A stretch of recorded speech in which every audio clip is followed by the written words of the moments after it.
Hello, hello, hello.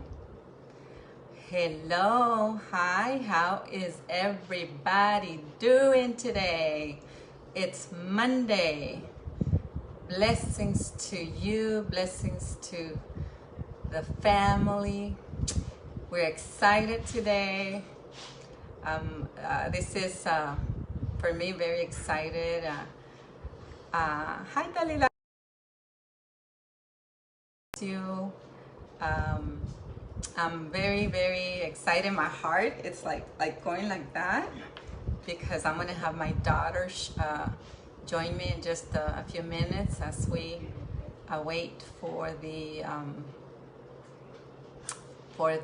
some others to join us today. As Andrea, blessings to you. Oh, we're gonna make an announcement today for my daughter. She's 17. She's high school. I'm gonna be interviewing her as a teenager. As you know, that right now, obviously, class of 2020. Anyways, I'm gonna be asking her some questions. Sonia, bendiciones. God bless you. Sister Ana Lilia, God bless you.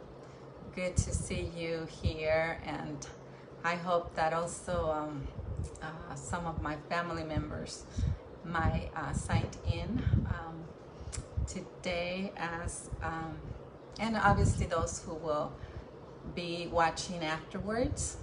This is an interview with my daughter, and it's the first time that she's live with me actually. She agreed, and I'm like, yes. I wanted to share with all the parents and all the young kids who are there at home. I wanted her to come on camera, and I'm very excited. I'm very proud of her that she agreed to do this, because hi Danny, God bless you. I'm about to interview your beautiful niece in regards to this process of life for her. Hermana Flor, bendiciones. Estoy para entrevistar a mi hija. Ella tiene 17 años como joven, y bueno, lo voy a hacer en inglés. Voy a tratar de hacerlo en español después. Pero bendiciones, blessings to all of you. And so the reason why I wanted to do that is because we wanted to, I've always shared with a lot of you my life story in different ways. And so anyways, I don't want to say much, except that I wanted to introduce my daughter, my youngest daughter, one of my miracles daughter. As you know, Benny and we were not able to have children. And after 6 years of being married, now I think we're married 26. After 6 years of being married, God gave us our first daughter, Cassandra. Then after I got pregnant, and the second baby went to be with the Lord. Then after BJ was born, and after BJ, now it was my daughter, Rebecca. And I want you to help me welcome her to this interview. So Miss Rebecca. Hi everyone. This is my daughter, Rebecca. And so let me make sure that, can you hear me okay? I hope that you can hear me okay. And so, Rebecca, you are a senior in high school, right? Mm-hmm. And so many high schools are not having a celebration due to COVID-19. So there is a lot of out there parents who have their children who are graduating this year who are not having a celebration. How does that feel? Honestly, it kind of sucks, but sometimes in life things happen and you can't really control it, so I'm just trying to take it as it comes. So does that make you sad, or it's yeah, I mean, obviously it's pretty sad, but there's nothing I can do about it. So I've just accepted it as what it is. Okay. So as a family, as you know, we have gone to financial issues, you know, very challenging. And so because of loss of a job in my side, loss of a job in my husband's side. And so how did you deal with that losses financially? How did you navigate through that? Well, definitely life has not been easy for us, but I think the biggest thing that I've learned from this is that sometimes in life there's things that we can't control, and I had to accept that with our finances I couldn't control that at this point. So instead of directing all my energy on that, I made the decision to focus it on my schooling, because I know that in the future that's what I can control, and that'll help me have a better future. That way I don't have to worry about this. So I think it's just making sure to acknowledge what I can control and not getting so hung up on what I couldn't, which is our finances. Isn't that awesome? My goodness. And so as a little girl since preschool, you were in private school. We took you to Norwest Elementary. You went to Valley, and on your 12 years, which was last year, we were not able to afford for you to go to private school, and so we had to pull you out. And so how was that transition to attend public school? I mean, it wasn't fun when I first found out, because obviously it was my senior year and I wanted to spend it with my friends and have a good time. But I think this was another thing where I had to accept what it was, that I was not going to go back to my old school, and I was going to have to go to Downey anyway. So I just made the effort to just do everything to the best of my ability, join sports team, do well in my classes. That way I could have a good time, and I did. And honestly, it was one of the best years that I've ever had. Did you miss your friends from Valley? I mean, of course, but I think, with the internet and all that, I think it's pretty easy to connect, so it's not like I haven't seen them in years. So are you still connected to them? Of course. That's awesome. And so in less than, we're gonna get closer, in less than, I would say, 3 years, you lived in 4 different places. We had a house in Downey, a 4-bedroom house in which you had your own room. Then after that, I lost my job. We lost that house. Then we rented a really nice place that had a 3-bedroom, and my husband had lost his job, so we were forced to get out of that house. And then after, my sister Tia Rosie gave us a place to live. So you lived in 4, almost 5 places. Then how was that for you in regards to living with family members? Obviously it wasn't the ideal situation, but I'd say definitely I did get through it because of just my awesome family that was always there for us. I don't think I could have done it without them. And again, like what I was saying with the schooling and our finances, that was something that I just had to accept. So I just made sure that I learned from the situation and that I could get what I got from it, so it wouldn't be completely terrible for my life. That's awesome. And so we were living at Tia Rosie's house, which is my sister's home in Downey. And so October 25, we got a phone, obviously we found out that Tia Rosie's house burned down. I don't remember who picked you up from school, and what was your feeling when you got to the house and you only had what you were wearing on that day? Honestly, when I got there, I was such in shock. Who picked you up from school? My Tia Blanqui. Tia Blanqui. Thank you, Tia Blanqui. Yeah, I didn't even process it until like a couple of days after that I was like, whoa, it like sunk in. I think definitely that was one of the biggest situations in my life where I had to learn to let go of like the materialistic things in my life. They were all pretty much gone. I had what I had on my back in my backpack. So I think I just had to accept it and learn that my life and my value, my identity is not in my material things, but it's with who I have. I still had my family, no one was hurt. So at least I try to focus my energy on just knowing that no one was hurt, and that was a blessing for our life instead of things that I could always buy again. So obviously it's been hard accepting that, but it's definitely a process that I'm going through.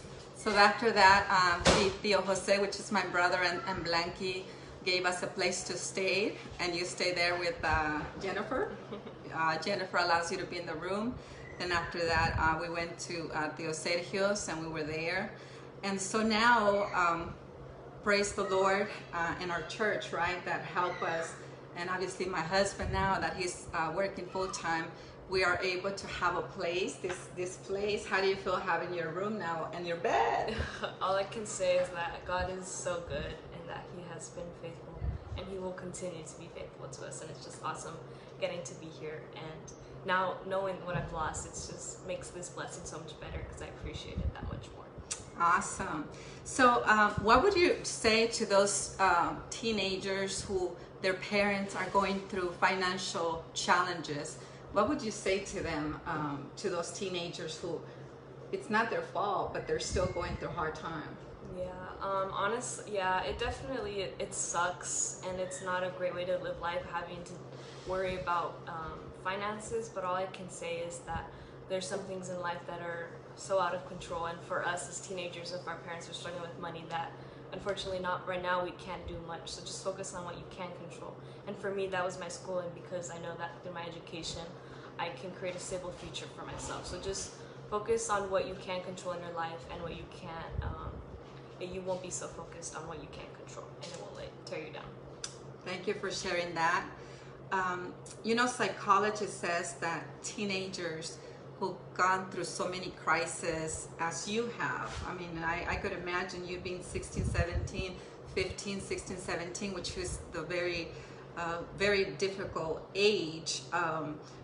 But although psychology that any young person who goes through this crisis, their grades will decrease. What was your secret for your grades, to keep your grades up? Honestly, just keeping your grades up is a task that's honestly, it's so hard even when life is good. So I just say every day, not just once, but every day, making the decision to say, okay, I'm going to put my full effort. And obviously everyone has different abilities, so for me, thankfully, I've been blessed that I can do well in school, but for some people that may be harder. But just always putting the effort in, and no matter the outcome, as long as you know you put the effort. So I just put the effort in my schooling, and it definitely helped me just not to be so distracted from what was going on in my life. You know, and I am just so proud of my daughter Rebecca, because of that, you've been accepted to a few universities, right? Yes. And so I want you to share with you know, all these people who have Pastor Mangandi, God bless you. This is my daughter Rebecca. And so you've share with us which universities have accepted you.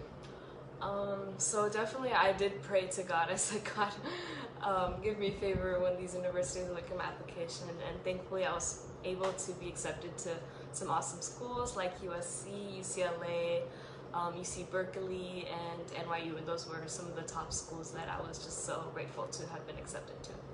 And so you, I didn't help you much in your process, right? Because I'm still trying to figure it out. What advice would you give to the high schooler students who will apply to college next year? What was a difficult thing that you had to do that you didn't know? I didn't know. What would you say? I'd say definitely reach out. For me, I had a lot of resources in my school. I had counselors, I had teachers that were able to help me with the application. There was an online service that I did, and I have an online mentor, and I text her every once in a while. So I'd just say, just reach out to whoever you know and look for those resources, because obviously college applications are a stressful time, and you can't really do it alone. You need a community to help you. So thankfully I was guided by my community, including my family too. They were really helpful all in helping me go through this. I know that Jonathan was helping you when you were applying as well, huh? Yes. So it's everybody got together, and so what would you say that was the hardest selection process for you? Well, deciding on what college I wanted to attend to was definitely a hard decision, because this is something I'm gonna affect me through my 4 years. So I think it's just the hardest thing is just not letting that doubt in my mind that, okay, if I choose here, what if it's the bad choice and I should have gone here, not letting that overcome me, or else I wouldn't be happy wherever I chose to go, because I would always have that doubt in my mind. And so, having said that, for those, you are an example of what it is of a young lady who had a lot of struggles, who, even my husband and I, you know, because of financial issues, we were struggling, our relationship was struggling. And I'm gonna ask my husband to just get closer over here too, you know, because I get closer to me here. So he could also be in the camera. And so this is my husband.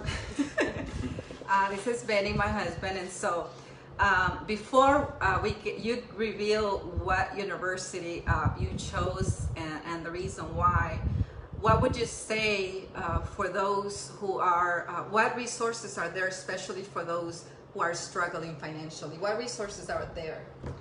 Definitely, like, specifically getting waivers for a lot of my things. Like, I reached out to my counselors and they got me waivers for my SATs and for my applications, so I didn't have to really pay much. So I think, again, that goes to just reaching out, especially to your counselors, and they'll often know how to help you out financially, because the cost of applying shouldn't be a hindrance to you trying to go to college. Did you pay to apply for colleges? No, thankfully I got it all waived. I didn't have to pay a single penny for any of my applications. And because you asked your counselor? Yes, my counselor did a lot of that for me and helped me out. Okay. So having said that, so congratulations. You know, obviously, what were your 3 top colleges in your mind? For me, it was UCLA, USC, and NYU. And NYU, for those who don't know what NYU is? New York University. New York University. So, School of Business. School of Business, right? So with the drum, you sir, do the drumming roll. So, okay, here we are. So they were the top 2. Which ones were they? My top 2 were NYU and USC. I want you to know that Tio Jose had done some drawing, but I couldn't load them. There's USC, and there's New York University School of Business. So I think at this time we have a drum roll. A drum roll, drum roll. Come on, BJ, get over here and use your drums. All right. So, which one did you choose? Wait. In the words of LeBron James, to which college did you choose to take your talents? I chose NYU. Woo! New York University Yes! School of Business. Woo-hoo! Yes. So, as a mom, right? As a mom, USC, because it's close by. Because I wanted USC, but she picked New York University. You know, one of the things that I learned as a parent is to let the young people choose, especially.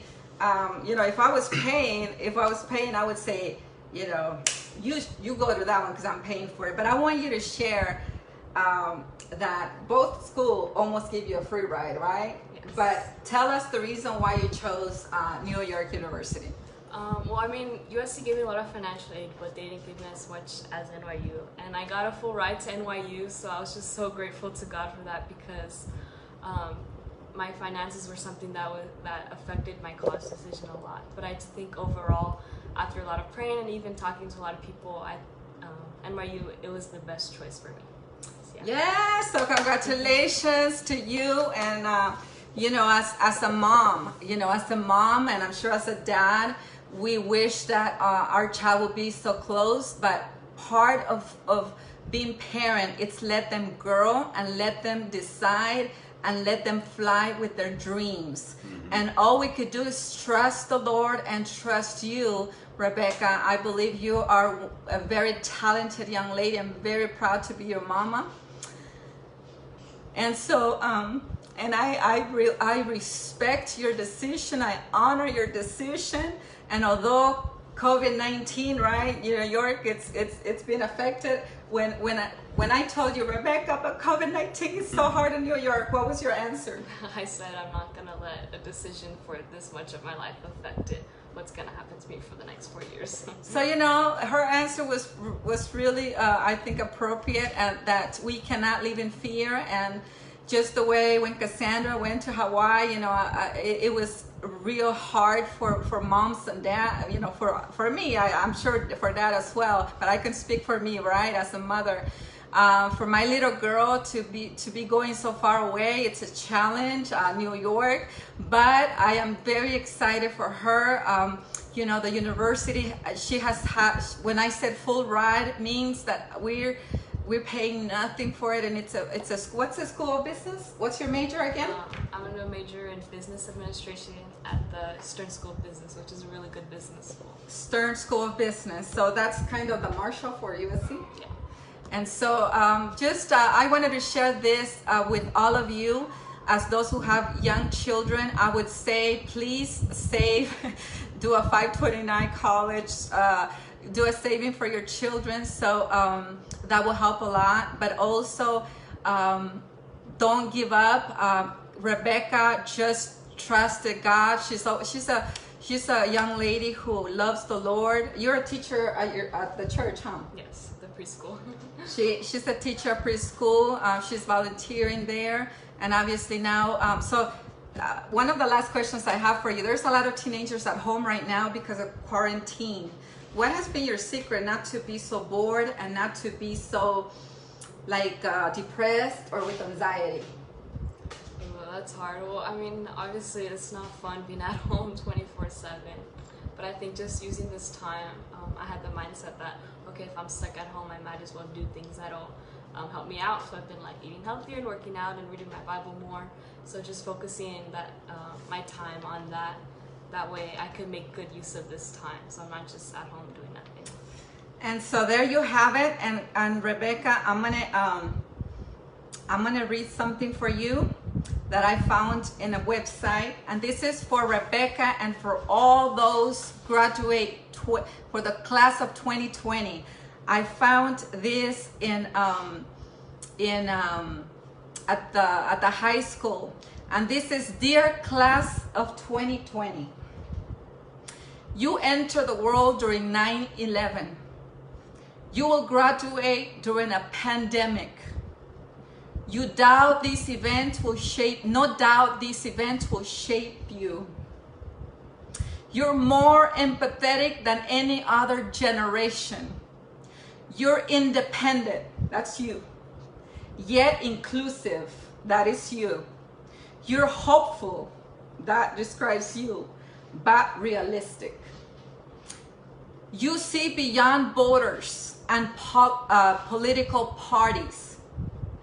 You savor the good, you relish the healthy lifestyle and habits. You understand that the celebration may need to wait, and you understand it because it is for the greater good. You are mature beyond your years. We are proud of you, Mama.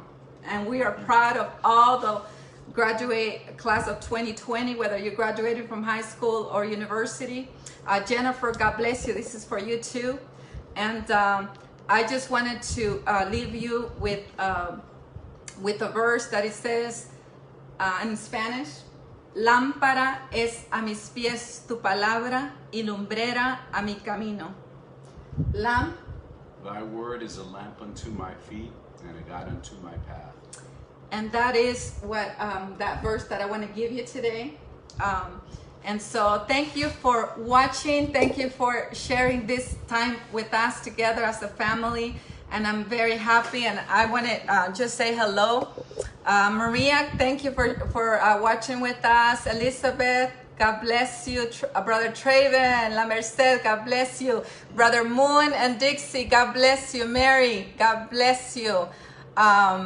Vanessa says, proud of you. That's my niece. And what else? Claudia, God bless you.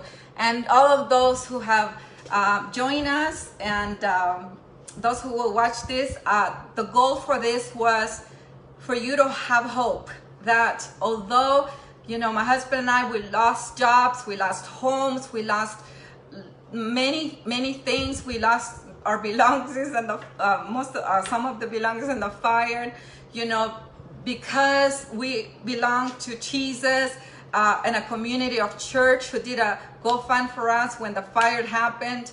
That's the reason why, one of the reasons why we were able to get this place. And I believe that because of what's going on, I wanted you to know the good news that God provides. God opens ways where there's no ways. You know, in my, I never thought that Rebecca was going to have this opportunity to go to college without having us to, we didn't have money. We didn't have that. So we couldn't, pay $70,000 a year. And she's getting 4 years paid. I mean, that is only God. $69,000. And so anyways, I'm just so very excited and happy. Thank you for watching, and thank you for being part of this celebration. Thank you for my sister Rosie, who gave us a place to be for time. Thank you to my brother Jose and Blanqui and her children, who allow 5 of us to come into your family. Thank you to Sergio, my cousin Gladys, who let Rebecca and I use that room for a while. Thank you to all of you. Thank you to my family Chapel of Change, who also help us to just spiritually. And so I'm very grateful to my family, my friends, and my faith family, who has been really supportive of us. And I hope that, with this story, you get inspired by this young lady who, we haven't done much. We're just so very proud that she's able to get her dreams. She dreamed to go to New York, and this is the time. So Rebecca, we love you. We're very proud of you, and we'll see if 4 years, God willing, if He hasn't come, that we will see you also graduated from there. God bless you, and thank you all for watching. God bless you all, and remember, God is a God of miracles. So expect a miracle. Believe that God makes a way. My husband and I, we are a miracle. We almost, and that's another story. But today was a story about her. So thank you for watching. God bless you. We'll see you soon. Bye.